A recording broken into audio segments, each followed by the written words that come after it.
You're running a fucking empire. And if your body needs rest, you need to take the rest, because if you don't, it's going to force you to later. So let's get ahead of it. Sweet baby Jesus over here, like taking you under your arm, and let's pause for the cause. Hey besties, I am back. And before I jump into today's topic, because I'm really excited. So it's like, I feel like I've gathered the women that need to hear what I have to say lately.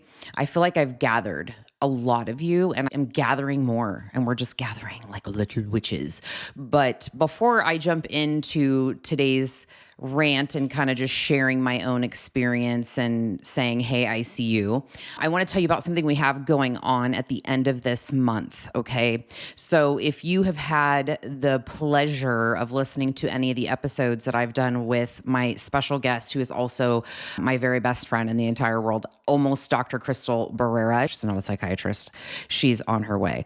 But she is a therapist who's been working with women in therapy world and solving all the world's problems for almost 20 years. She's helped me tremendously through my own mental health journey, and she's just an awesome human.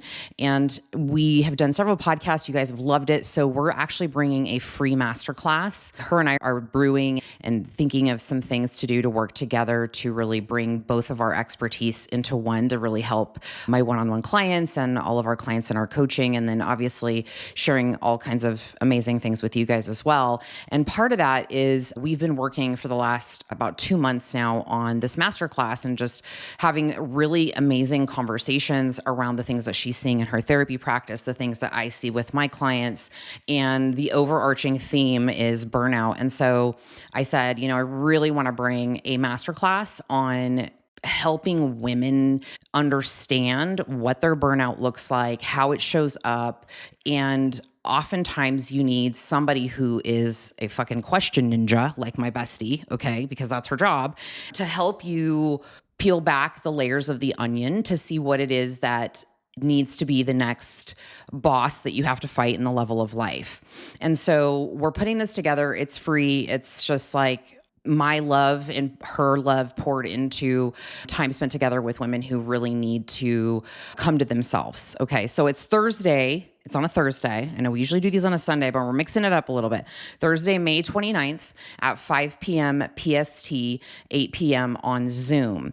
And now what you can expect is when you sign up, you'll get an email reminder an hour before. I'll be emailing you before as well. You'll be seeing some content around this whole topic in the next few weeks if you're on my email list.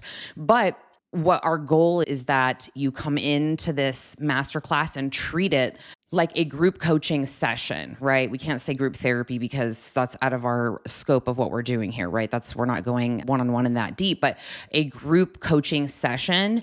And it's incredibly valuable for you to show up ready to do the work. So we are creating a PDF with some questions that we've been toying with back and forth for the last 2 months that we felt really needed to be the most impactful for you to show up and be ready to answer, right?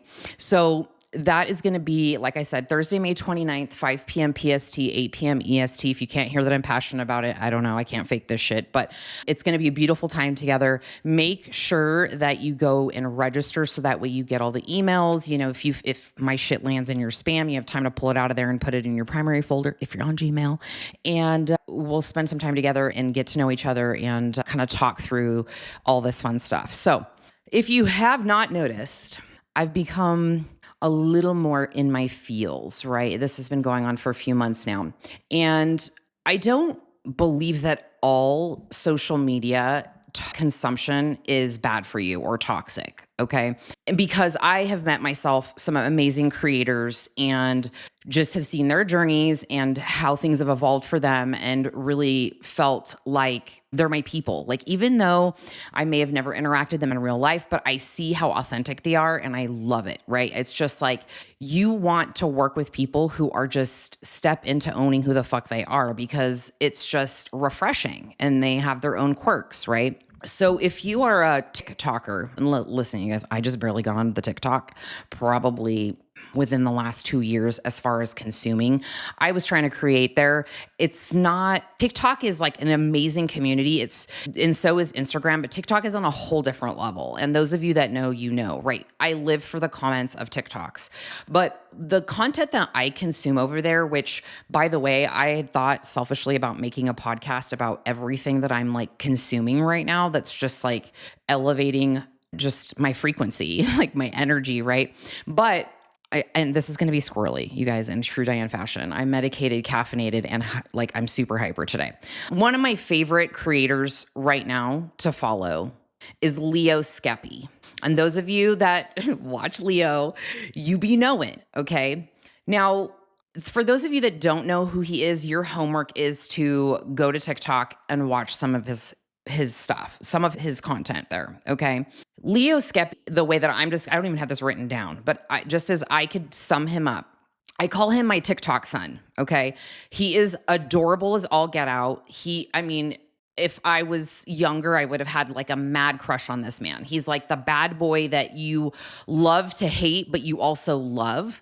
He's Albanian. I think he's like 6'7". I don't know. It's crazy. He's obviously a tall, statuesque human being covered in tattoos, black, red, gold, Versace. Okay. So Versace. He is very loud and proud about how successful he is because he has gone through a lot of crazy life things, right?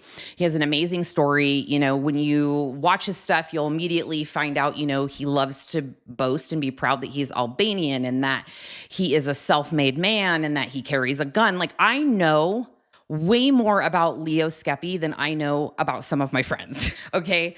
And it makes you fall in love and adore the human that he is because he literally shows up as audacious as fuck, right? Like he gives absolutely zero fucks. And the reason why I'm spending so much time on this is because I was the shy girl. I was the one that just kind of pulled back and hid in the shadows for a long time. And so the podcast was really my way of showing up and sharing how I felt about certain things and my opinions. And I'm going to share some stories with you that go a little bit deeper into some things that I was experiencing because it'll all make sense, right? It'll all pull together. But what I'm trying to drive home is that there have been points in my journey where I have not been showing up authentic because I was fighting a boss I was like not aware I was fighting, right? I was resisting certain things in my life. And so the result of that is it was hard for me to show up for myself, let alone show up for social media and put on a facade. But what I'm coming to realize as I'm experiencing new creators who are fully what appears to be in their authenticity, where you see their TikToks, you see their Instagrams, and you're like, wow, you envision that like this is a FaceTime call, like when you watch their content, and or by watching their content, you simply feel that if you saw them on the street, that would be exactly how they would show up. And that is the true essence of being confident and authentic and unapologetic for who you are. And so I've stood on that soapbox for almost 20 years, and I've definitely had my moments when I've fallen from grace and not been completely forthcoming with just hard points in my life, right? Because I want you to think like I've got my shit together 100% of the time. I think that was the old me. But the reality of it is, you do business with people who are humans and humans who have had experience with certain things. And my true calling here is to reflect back to you what I'm seeing, what your gifts are, what your strengths are, what your possibility is, what you're not seeing for yourself. And sometimes that's by me showing up and sharing messy parts of my life or things that I'm like not too sure, like, I don't know, this is gonna totally fucking flop. So that is really the human experience and connecting with the people around you and getting to know them and liking them and trusting them. And then at some point, sometimes doing business with them, right? And it just feels right. So that's where I'm at in my content journey right now. But the only reason I got here is because I had an absolute, what do they call it now? The kids on TikTok are calling it a crash out. Okay. I had an absolute crash out And so I know I've been like mentioning it on the podcast intermittently for the last little bit, but today I really want to get into the meat and potatoes of that. And there might be some tears. Listen, I'm in my progesterone audacious era. So some of that might come with some tears, but it is simply because if I can share with you that I'm like walking my talk and I have made some massive changes in my life that I'm excited to share with you today. And this is why I'm so passionate about it, because I feel the happiest I've ever felt in my entire life standing here right now in my bare feet, in my sweaty t-shirt because I just went for a walk, no bra on and no makeup, and just being me, because this is the feeling I've always wanted, is just to be authentically and 100% me. And there's not to say, you guys, that I'm not going to be experiencing some shit in the future and I'm going to fall from grace. But my goal going forward is that I walk you through it every step of the way, and basically I'm sharing with you what's worked for me and teach you so you don't do the same dumb shit, right? Like that's been my lifelong mission and goal, is seeing the women who are la shy girls, okay? Because my best friend, Nikki Lyman, in 8th grade, shout out to her. If she's ever hears this, she needs to reach out. We've lost touch and I miss her so much, but she would call me La Shy Girl. Okay. That was just my nickname because she was my only friend. She had other friends, but she was my best friend. And when I started working with women in the personal training capacity, and that, let me tell you, was very difficult as a shy person or an introvert. Both of those terms get thrown around and there's a big difference, but that's an argument for another day. I was always looking for the clients that came in that looked like they did not want me to notice them. Okay. And you know who you are, because I used to be that girl. I used to be the girl that walked into the cafeteria, walked into a brand new elementary school room again, because we had moved again. And I had to be the girl that was awkward and, had clothes from Kmart. And I was just trying to figure out who the fuck I was, because I was essentially abandoned at 12 emotionally from both of my parents when my little sister died. Wow. I've never admitted that. So the point being is I developed such a shell around me that became my resting bitch face, that became my armor. And I just said, I have to figure shit out for myself. Like, no one's going to come save me. I have to save myself. But I still showed up everywhere with that sort of just, I don't want people to see me or notice me. I want to blend in. I want to be in the background. I don't want to take up space. I don't want to raise my hand. I don't want to look stupid. I don't want any more attention on me than possible. Like, it would make my skin crawl. And then I started working with clients at Venus, and, I started noticing it with pole dancing and teaching women how to pole dance and seeing it really change quickly, right? Like, if they came in and just allowed themselves to drop into their bodies and not be in their brains, they would have a fantastic time. I was able to disarm them in that way. I felt like that was a gift I possessed because I knew what that felt like. And so hopefully, if you've ever, I'm getting emotional. Hopefully, if you've ever taken a class with me or I have trained you, you have felt that.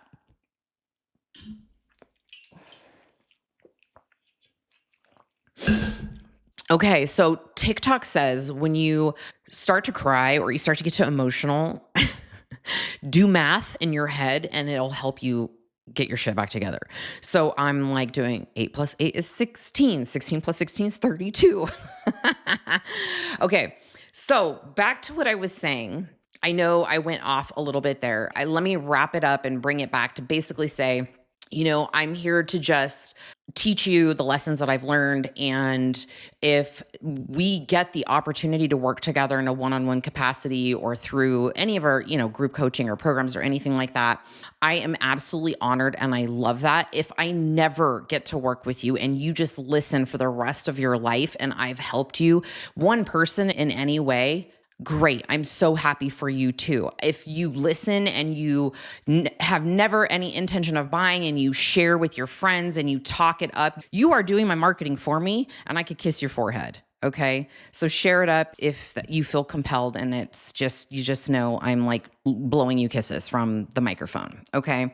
So all of this comes to a head, for some people at some point when they're moving through life, they're not feeling themselves. And that was really what I was feeling a lot of last year, not feeling like they had really control over their life and where it was going. And it just felt confusing and overwhelming. And I really started to question, what am I doing last year, right? Like I moved from Modesto. I moved from basically my whole life living in the same area. And, that's all I knew for my life for 45 plus years. And this last almost 2 years now, I have been flying solo. My kids are grown. I'm in this like whole new empty nest era, which feels really bizarre because when you think of an empty nester, I think personally of people in their like late 50s, like getting ready to retire, that whole thing. But those are the people that got pregnant at a different age than I did, right? So I have a totally different experience. But I've had such a hard time just being like, Diane, you can go decide what you want to try, different classes, and like really learn who the fuck I am. Like, yes, I'm a personal trainer. Yes, I'm an IFBB pro. Yes, I have all these accolades and things that I know and understand, but there's other things about me that I haven't allowed myself the time to explore, right? Like I love gardening. I love plants. I love flowers. I love dance. Like I don't think the level of love that I have for movement, is most particularly dance, is understood by most people who know me. But while yes, I'm a bodybuilder by trade and what a lot of people know me by, if I could be a backup dancer for Janet Jackson, Mariah Carey, J-Lo, Beyonce, that would be me like fucking actualizing like my 12-year-old girl fantasy. Okay. But back then it was like, well, Britney Spears wasn't around yet, or Christina Aguilera. But let me tell you, I had my fantasies of being their backup dancers when I was in that genre. Right. So moving was a big deal, is what I'm getting at, to really just decide like, okay, you have the permission to do whatever the fuck you want. You don't have to worry about daycare or running kids to football practice, cheerleading, picking kids up from work, taking kids to school, you don't have any of that. You just have you. Do you know how weird that is as a mom, or really someone who hasn't had her own young adult life? Like, I made it to 16, guys. And then I got pregnant and had 2 babies. And then 10 years later had a third, right? And then had the whole wife life and all the seasons, right? And every level of those particular spots of my life, every single inch of that entire journey required like different tools and different energy, right?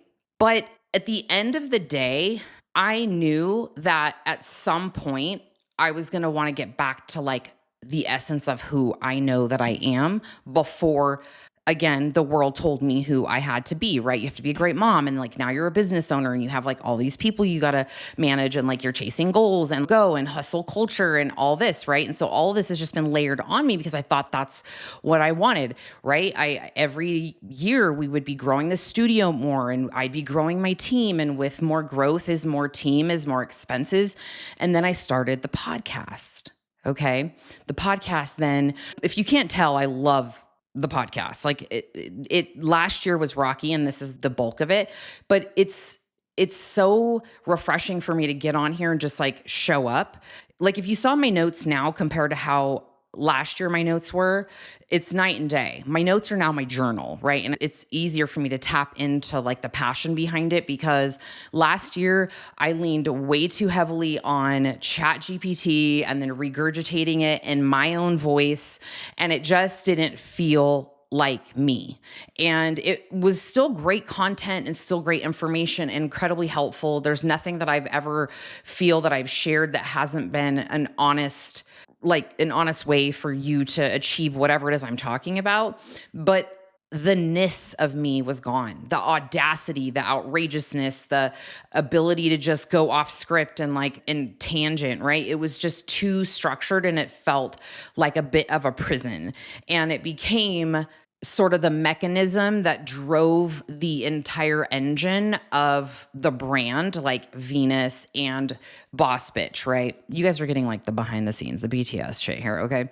And so it then became work, right? And like, let me just share with you that I had this epiphany, which may be an absolute no brainer for people on the outside, but I had this epiphany not long ago about how literally my life is my business. And I used to be afraid to say that out loud or admit it. Like, it's not that I haven't thought it. It's crossed my mind. Like, hello, you're of influence. I hate to like jump into the I'm an influencer thing because it just feels like, I don't know, it feels weird, but it makes sense. But I'm finally in a position in my life where I'm like absolutely standing like tall and proud and saying, yes, it is indeed my life.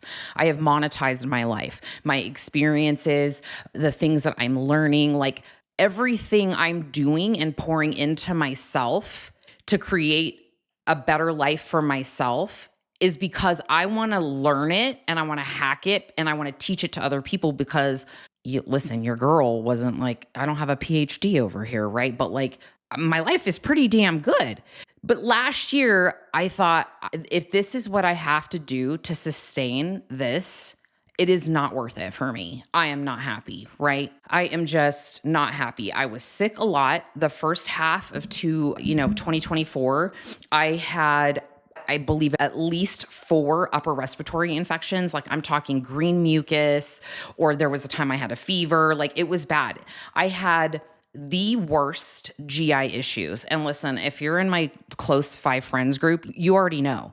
Like we couldn't go anywhere without me knowing I need to know where the bathroom is.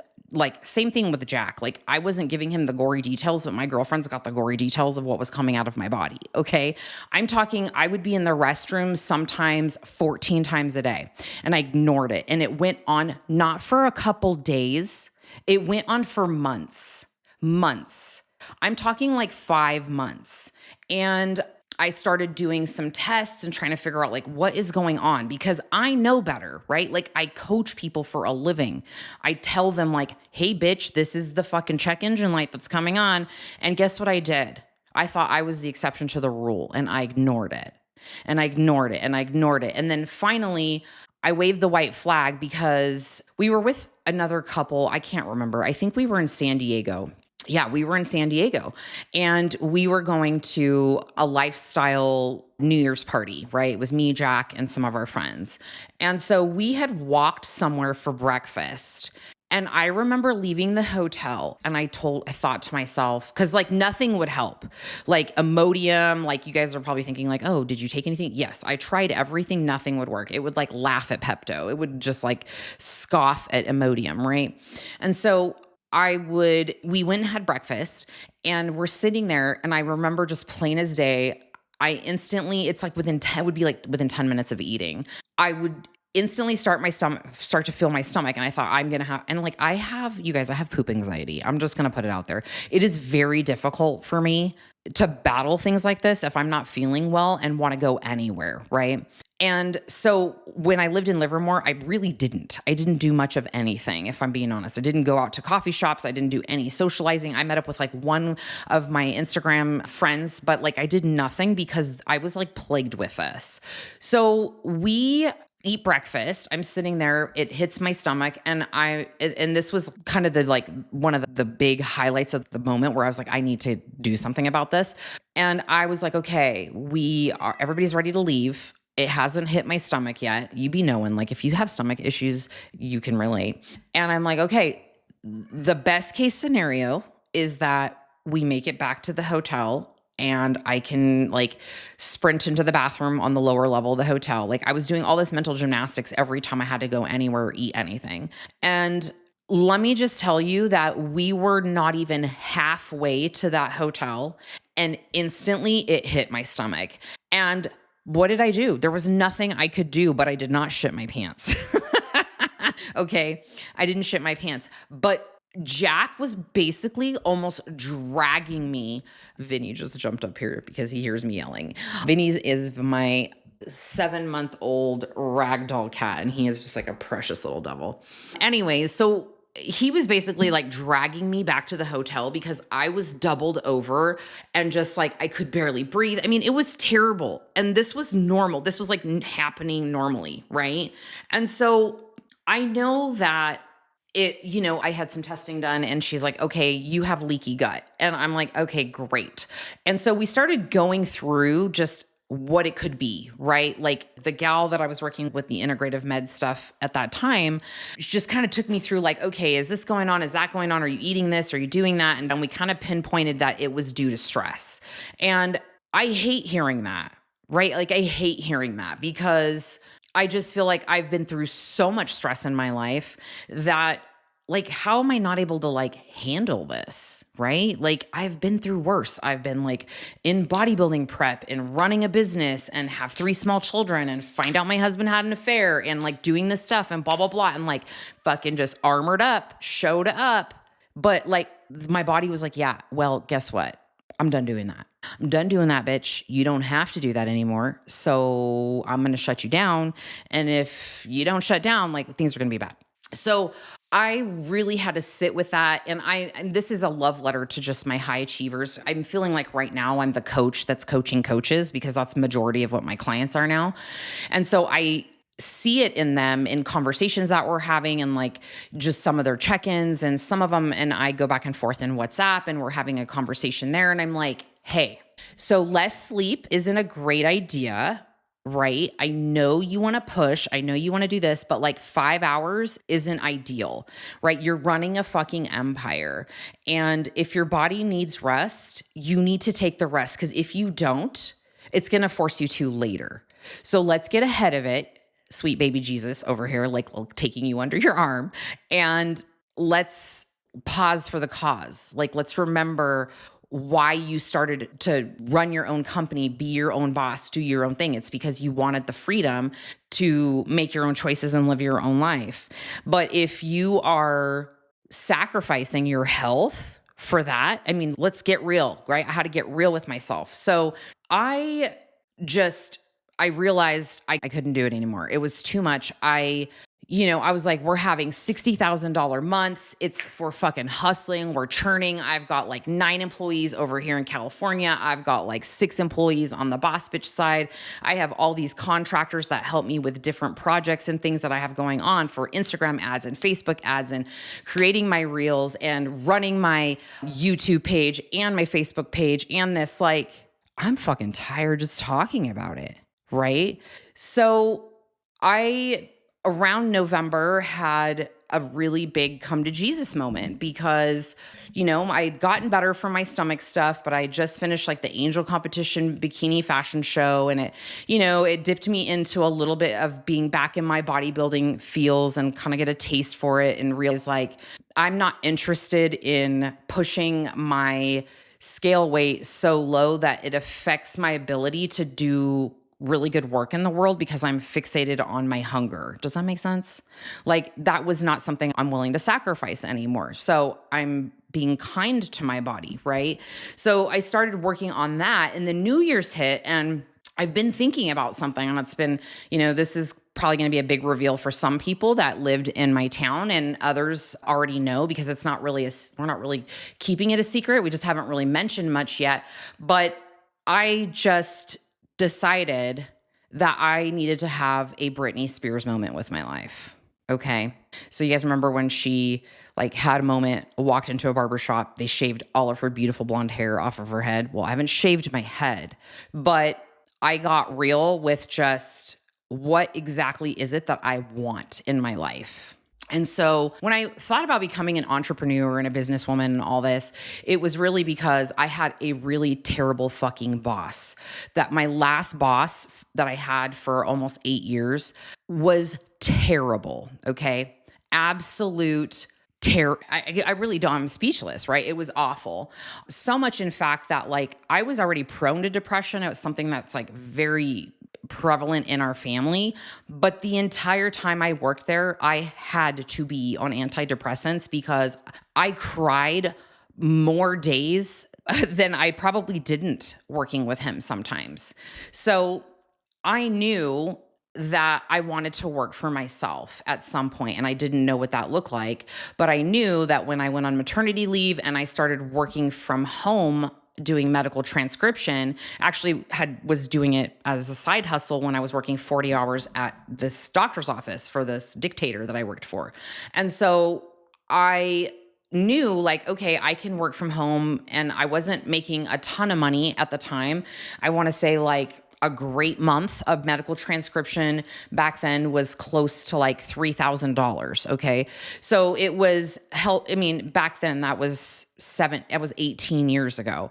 So it was sufficient, right? It was almost enough from what I was doing with my other job. But mind you, I had 2 jobs. So now I was like, I got to figure something else out. Right. So I was always like hustling and trying to figure out the next thing. So I did an eBay store with a best friend of mine at the time who ended up sleeping with my husband.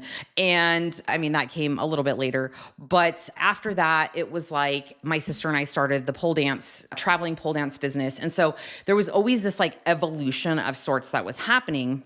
And I loved it. But the goal was always like, I want to feel like I never have to work a day in my life. Right. And for the most part, a lot of that is true. There's parts of our lives and our businesses that aren't fun, right? We got to pay bills. We got to, revamp this or overhaul this or do that or whatever. And there's always going to be like the not fun part. But the fun, I want it to always be fun, and I wanted it to be impactful for people, right? Because even though my job in the medical field was like, my boss was terrible, I loved helping people, and I loved the clerical part of things and had like extreme attention to detail. I would catch doctors' mistakes. I would catch nurses' mistakes. I mean, I started off doing the reception stuff. Like, I was filing when I started. Okay. I had graduated from a little trade school and in our town, and like my family helped me babysit the kids so I could get through it. And then I like busted my ass. I would go get the Modesto Bee, which is a paper in our town. I would go get the Turlock Journal every weekend when like the Sunday, like most people would put their newspaper ads in on a Sunday. Wow. This is a long time ago, but I would sit down with a typewriter. Okay, a typewriter. This is before my son Tyson was born. And I would type out envelopes so they looked professional because I paid to have a resume made, and I would send my resume off. Like, that was just like the routine. I would drive to McDonald's on the corner of West Main and I think it's Walnut, those of you that are my local friends, and I would go get the Modesto Bee, and I would drive home, and I would put the babies down for a nap or do whatever I needed to do. And I would sit there and I would just start mailing my resume to all doctors' offices. Okay. And it literally only took me, I want to say it was less than 3 months, because it was a highly saturated time for those types of jobs in terms of like people graduating from this program. So there wasn't a lot of demand, right? So long story longer, I started working in Merced just to get experience. It was a bit of a drive, but I told myself I'm going to just stay there for a year, because what I'm finding is that a lot of these doctors' offices want at least a year of experience. So I just sucked it up. I drove to Merced. It was god awful. And it just was, traffic was terrible. It was just like traffic is just not my friend. Long story shorter, fast forward, I then worked for this doctor in Modesto, and what I gained from that was just experience and seeing humans in their most like raw and vulnerable, sick form. And I started to realize how much the lack of attention people were giving to themselves was affecting their health, right? It was infectious disease, and we would see everything from diabetics who can't heal because they are diabetics, not born with it. Some of them, yes, but most of them, no. And they can't heal because they aren't taking care of their health, their nutrition, their diet. And so they're having legs cut off and feet cut off and, wounds that won't heal and all these crazy things. So things like that, to people with HIV and AIDS and their last years of their life and everything in between. And so it was an incredible experience, but what I gleaned from that is like, I need to help people get healthy. I don't know how this is going to happen, but it's going to happen. And I want to work for myself. Like, how can I figure that out? These were the things I was passionate about. So this is what you see, right? This is the effects of all of those levels of life and bosses that I had to go through. And so sitting with all this and reflecting and thinking like, but if it's just for this, where I'm like, I'm not liking podcast. It is feeling like an awful, just forceful job because it has to be the driver for so many things that I just said, I need to have a come to Jesus meeting with myself.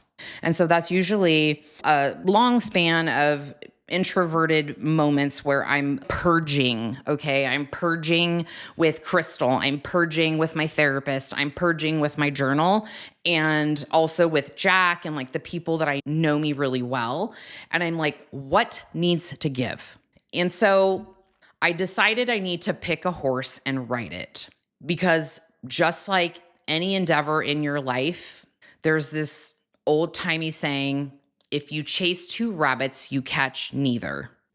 And so I've been really trying to maintain my integrity and my passion and my purpose for my in-person business that is thriving and it's doing great. And the coaches there are extraordinary and I have an amazing team. And also I need to maintain the integrity and the engine of my passion, which is podcasting and connecting with other people who have gifts and have certain guests on my show that I feel would contribute to the listeners and where I'm at in my journey and where someone else might be at in their journey. And I needed to do one well, and I needed to just decide the other one was going to have to just not be in my life anymore. And it made perfect sense for me all the way down to the tip of my toes to the top of my head that I'm no longer the heartbeat and the soul of my studio. The ghost is there and the energy and the intention and all of that, but it needs its person. Right? It's not your 24-hour fitness or your Planet Fitness or any of these things. It is unique. Okay. And I'm not just saying that because it's my business.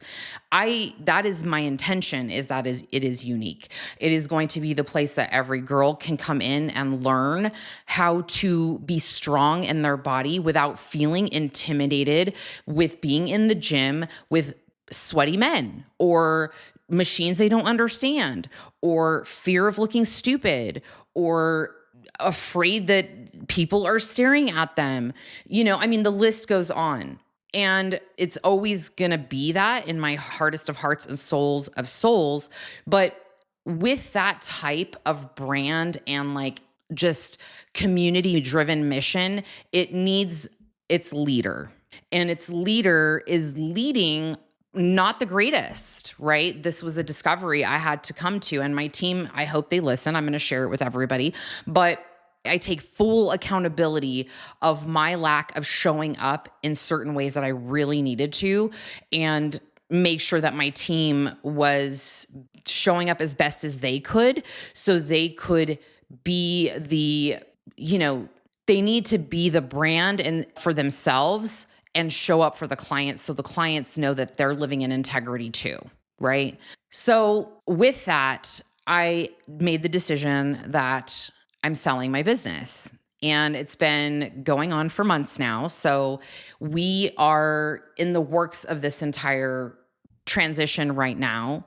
And I'll have more to say later. We haven't finalized a lot of things, so I don't want to give too much away.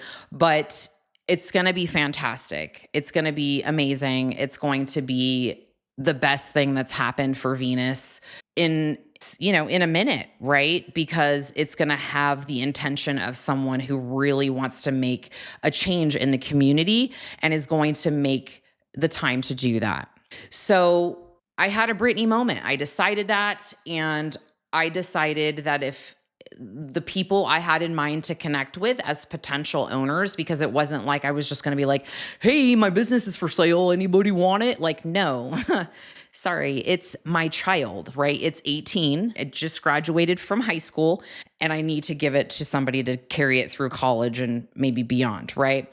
So having those conversations and things was super important. And I don't know where I was going with that. I'm really excited for where it's going. But all that to say, I needed to know in my hardest of hearts that even if somebody was not going to purchase it, let's say the 10 or so people I had in mind that I was going to say would be great for this, everybody was a dead no. It was not happening. I made the promise to myself that I was going to be willing to let it go by a specific time this year. And I sat with that and I really had to say, like, am I at peace with that? Like, am I at peace with that decision?